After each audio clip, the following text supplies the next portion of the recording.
Hey everybody, welcome back to the channel. We are back with another episode of Daily Palantir, and on today's episode, we are going through Palantir's Q2 2024 earnings. First of all, thank you to the 6,500 people that joined the live stream on Monday when we had the earnings. It was an exciting live stream. Palantir just executed in one of the best earnings that I've ever seen for Palantir. The stock price obviously reflected that after the earnings, and it was really fun for this community to have almost 7,000 people join one live stream. After, this community kind of was formed 3-4 years ago, and it was a bunch of us when it was $6-7 trying to understand it after it fell from 25, and now we're back up into the high 20s after the company is fundamentally transformed. So it's a really, really exciting time to be a Palantir investor. Very exciting for me as someone who covers the company, and it's just one of those things where you're like, this might end up being the journey of a lifetime, and I'm just really thankful a lot of people were able to join and participate in that journey. So Palantir earnings. Lot to say, lot to go through. I'm going to try to keep this video short, maybe like 12, 15 minutes. I'm sure we're going to have many videos, Palantir Weekly on Friday. We're going to go even deeper into the numbers for like 2-3 hours. But at its core, before I get into the numbers, first let me say this. I think Karp, Sham, Ted, all the management at Palantir, they really deserve some credit. This was one of those quarters where you have re-accelerated growth. And as a public company, it's very hard to reaccelerate growth. Why is it hard to reaccelerate growth? Well, when growth stops, it's not that easy to get it back in order. Growth stops for a reason. And in the case of Palantir in 2022, the reason growth stopped was because we had interest rates go the highest they've ever been in a long time, and at 5.5%. And then they had to figure out their go-to-market, right? They didn't really have a sales force. They became public. They had to succeed in U.S. commercial. How are they going to succeed in U.S. commercial? How are they going to get people to actually buy into why Foundry is so important, why you need an ontology for your business? They figured it out. And they didn't figure it out anecdotally. I'm saying they figured it out because I'm seeing it in the numbers. The actual numbers that they put up that we're about to go through showed me that management has turned a page. And I've always said Palantir is going to get a premium because it's a cool company. Amazon, Tesla, these are companies that have always been quote unquote expensive because they've been cool companies. And when you're a cool company, you're going to get a cool premium. Management, leadership, whatever reason people think you're cool, they're going to buy your stock. But if you can actually show the numbers and you're cool, then you're going to be a really great stock over the long term, like an exceptional company that just performs very well for shareholders. But you're also going to be something that attracts more interest from the broader investment community because the numbers are there. And what I saw unequivocally across my social media after Palantir reported was praise and admiration for their earnings because their earnings executed. So I just want to give a big thank you to Karp, Sham, the entire team there that executed and that continued to build this company and that are unrelentless at trying to drive growth again and reaccelerate a business that I think a lot of us feel is going to compound aggressively over the next decade. All right, so numbers, high-level takeaways. There's a ton of numbers to go through again on Palantir Weekly. We're going to go much deeper into very specific numbers, but let me share at least the kind of core numbers that I thought were very interesting. First on the overview, and then we'll get into some specifics. So revenue, 27% year over year. That was important. Why? Because we were growing in the low 20s, below 20% for the past year and a half. So finally getting above 20% was exciting, or getting above 25%. We're at 27%. I think most of us thought we would get to 25% year-over-year growth. They were kind of sandbagging at 22%. Now it's at 27%. Street liked it. $678 million in revenue. Closed 27 deals over $10 million. U.S. commercial customer count, 83% year-over-year. That was incredible. GAAP net income of $134 million, or the highest amount of profit that Palantir has ever put up. GAAP EPS grew 500% year-over-year. U.S. commercial revenue, 55% year-over-year, $159 million. U.S. government revenue, 24% year-over-year, 8% quarter-over-quarter, $278 million. Again, you look at these top-line numbers, the reason the stock jumped up 20% after earnings, and right now the stock, if we take a look at it, it is closed at its highest level since February of 2021, $29.28. It's $29.40 in the after hours. I mean, look, I think the route to 30s is not as crazy as it was a few months ago, and the reason for that is because now you have a business that just did 27% year-over-year growth. Where do we think they're going? They're not going back to 25. They're not going to 22. They're not going to 21. This thing's going to 30% year-over-year growth. And when you're that close to 30% and you have exceptional management and stellar leadership, and you guys know that the street wants to see 30% top-line revenue growth, it's just one of those numbers that for SaaS companies the street really cares about. What are you going to do? You're going to deliver that type of growth. So the really exciting takeaway on Palantir earnings, and then I want to show 3 specific numbers that I thought were really important, is that adjusted operating income margins went up to 37%, up from 36%. So they're becoming more efficient as a business in terms of actually making a profit.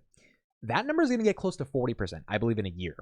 I think by the end of the year, Palantir compounds at 30%, if not by next quarter, in terms of top-line revenue. They guided for about $700 million of revenue next quarter. They're going to put up a $700 million quarter. What happens when Palantir is going 30% year over year? And not just 30% year over year, adjusted operating income margins are going to be growing at, or are going to be at 40% as well. When you have free cash flow margins and you have top-line revenue growth, you get a very premier valuation. This is why CrowdStrike has gotten an exceptional valuation. They had the whole debacle with the Y2K incident that happened, but the reason they have always been quote-unquote expensive is because they put up the growth. And then when you're an industry leader in cybersecurity and you put up the growth, the street's going to have to pay a multiple. Like they can't, there's too many buyers at certain prices to the point where the stock kind of sits at a low multiple and doesn't get enough interest. Palantir has all the investor interest in the world. They're about to grow at 30%. Like this is such an important number because when you grow 30% year over year, a lot of Wall Street firms that care about investing in SaaS, they start to finally get interested because now you're growing enough to the point where they're able to pay that multiple and justify it. And then the margins are getting better as well. Free cash flow margins are getting better. They're going to do $1 billion of free cash flow this year. I mean, numbers across the board. It's just they're profitable. They're doing this profitably. Interest rates rose from 0 to 5.5%, the highest we've ever seen since 1980. Palantir figured out how to re-accelerate growth and become profitable. I think the largest takeaway for investors from this earnings is that this is not the time to get scared. This is not the time to be like, oh, I got to capture my gains because I bought it at 21 or 22. This is a time where you hold on for dear life. And if this thing goes down, in my opinion, what I am doing is I'm buying the dip. And the dip now becomes less of a dip at, $20 and $22, which was like the dip which we got when we had the NASDAQ fall 10% on Monday. But now the dip starts to look at 24, 25. Could it go below that? Of course. Like obviously anything can happen, but you start looking at where they're going to grow, what the multiples are at. You could still call Palantir expensive on a variety of different metrics. But if this is a growth story, and it's not just a philosophical story, like a lot of the bears have been saying, well, Karp just talks philosophy, there's no growth. No. He talks philosophy. And because he talks a lot of philosophy, there's growth. And if that growth continues to accelerate, I mean, goodness gracious, could you imagine 32, 34, 35% year-over-year growth, which Karp is very ambitious. Palantir's ambitious. They're a culture of winners. I don't think they want to have less than a stellar results, especially because now they have the momentum. If they can pull that off, this is going to be one of the most amazing companies of all times, and I think it's going to be one of the most amazing returns of all time. So I think it's very important to understand that they are accelerating. The numbers that they showed on this earnings call is the inflection point of the acceleration, not the NVIDIA quarter, but the quarter where you're starting to see, so we're not in the low 20% anymore. We're starting to get closer to 30%. We're closer to 30 than 20. And if they keep that up, the street's going to give them a pretty healthy premium. And because of that premium, I think the stock gets closer to 35 by the end of the year, barring nothing crazy happens with macro, versus retracing back to 21, 22 because they're not able to put up the growth because Palantir is now putting up the growth. All right, so let's get into the 3 numbers that I wanted to look at in terms of their earnings and really the biggest takeaway from that. So the first one I want to start off with is government revenue growth. Now, this one, we got a little bit of a reacceleration here. So government revenue growth here is at 23%. Last quarter, it was at 16%. U.S. government is at 24%. Last quarter, it was at 12%. This is exciting. And this is exciting because primarily that means that government business that we all love because it's very sticky and it allows the ability for Palantir to basically say, hey, every quarter we can really put up a substantial amount of revenue because we have these big, thick government contracts that aren't going anywhere. $371 million in 90 days in Q2 on the government side. I think the government part is one of Palantir's moats that people don't talk about enough. They are not going to go away from the government. The government is not going to start using other people when you're embedded within Palantir. Just today, I'll do a separate video on this later, but Microsoft announced a partnership with Palantir to deploy Azure OpenAI LLMs via Palantir's AIP into the government because Palantir has IL level 6 security clearance, which is very important. Only 3 companies in the world or 4 companies in the world, Oracle, Amazon, Palantir, and Microsoft have it. So Oracle, Amazon, Microsoft, huge companies. Palantir, small little 60 billion company. That level of sophistication is so important and it's so unbelievably like difficult to have, that I think that is going to propel the government revenue growth. And we're seeing that acceleration happen this quarter, which is very, very important. As you can see right here, U.S. government revenue grew 24% year over year, driven by momentum in the Department of Defense and favorable deal timing. That $480 million Maven contract was a big deal that Palantir got this quarter. Okay, next stat that I wanted to look at right here is U.S. commercial customer count, 83% year over year. I mean, that number is just absurd. 295 customers now in the U.S. commercial space. U.S. commercial is taking off like a rocket ship, and that's because a lot of customers are seeing the value of using Palantir, which is why they end up going with Palantir over other competitors. Customer count in general is up 41% year over year from 421 to 593. So by next quarter, we'll have more than 600 customers, 7% quarter over quarter. And then commercial customer count up 55% year over year. Now, what's really important about the customer count is that we are seeing the acceleration of growth on Palantir on the top line with 27% year over year revenue growth. But the customer count is growing faster than the growth, 4x faster in the United States than the growth that we're seeing right now. Why does that matter? Well, if the customer count is growing very fast, but the revenue is growing at a decent discount to that customer count growth, and you believe that the customer count growth is going to enable the monetization of all those customers to be higher than what it is today, I think it's close to like 2.93 million per customer right now, then that money's just waiting in the future to be collected by Palantir. And I think all the analysts on the street also, Palantir got a bunch of upgrades to about $30, $32 from Argus Research, $30 from Bank of America. All of them believe that if that monetization's on the way, along with this government business that's not going anywhere, well then wait a second, why aren't we taking a much deeper look at the customer count growth, and why aren't we attaching a larger multiple to that?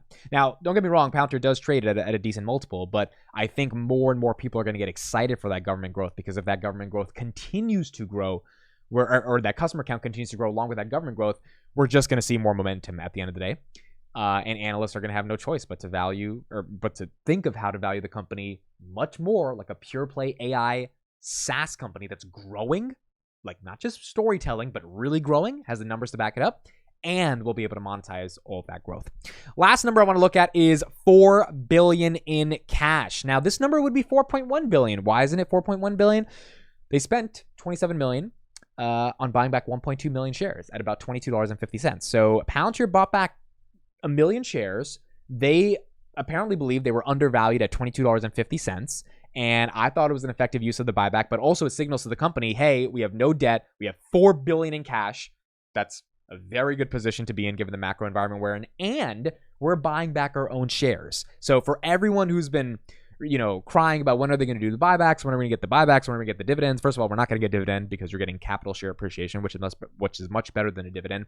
But number two, you're getting the buyback, and we're starting to see that buyback in a meaningful way. I know 1 million shares is not crazy, but at least Palantir is starting to say, hey, yeah, we want to take shares off the table because we think it's a good deal. We want to focus on reducing dilution. And as a result of that, it's going to be friendlier to shareholders. Now, we do have 2 billion shares outstanding, more than 2 billion. So this is a very big float, and there is a lot of investor interest, which is why you see the average volume closing in on 40, 50 million shares a day. But if they can effectively have enough free cash flow, $1 billion this year, and continue to scale that over the next couple of years, and then reinvest a certain percentage of that back into buying back the stock while growing top line, I mean, there's not that much more you can ask for a company of their size. Final number I want to show here as well is the adjusted operating income. I talked about that a little bit before, but 37%. That's up 1% quarter over quarter. It's up 12% year over year. I mean, Palantir, given CrowdStrike, they had $254 million of adjusted operating income margins at 37%. Given CrowdStrike is probably going to get a re-rating after their earnings because they're dealing with their whole fiasco, Palantir is going to be one of the only SaaS companies that's growing 30% year over year with adjusted operating income margins of 40%. The street's going to give it a premium. It's a rockstar company, rockstar CEO, Western values. It's stuff that, people want to attach themselves with. The AIP bootcamps are scaling magnificently, and that AIP bootcamp strategy scaling is just going to lead to more customer conversion, more higher customer count. That customer count eventually is going to be monetized in a profitable way. I mean, I was on a Twitter Spaces today, and someone asked me, hey, what do you think about the bear case for Palantir? And I said, if you asked me this 2 weeks ago, I would say the bear case is growth because they are executing everywhere internally. The culture, everything's great, but the growth is not there. The growth is now here. So if the growth is here, and we know it's going to keep going further, not going to go to the downside, like the growth's not slowing down, well, I think Palantir becomes a very, very exciting company to continue to cover. And I think the overall trajectory of their growth is just getting started. And I think that's the thing I'll end off with in this video. The coolest thing about this whole journey outside of the community and everything that we've all built together is we're just getting started. Like, I'm just getting started with my coverage. 3,000 videos after. It's been a lot of videos, dude. 3,000 videos after in the course of 3 years. I feel like I'm just getting started with the coverage. I feel like so many new people are entering the community. They're just learning what Palantir is.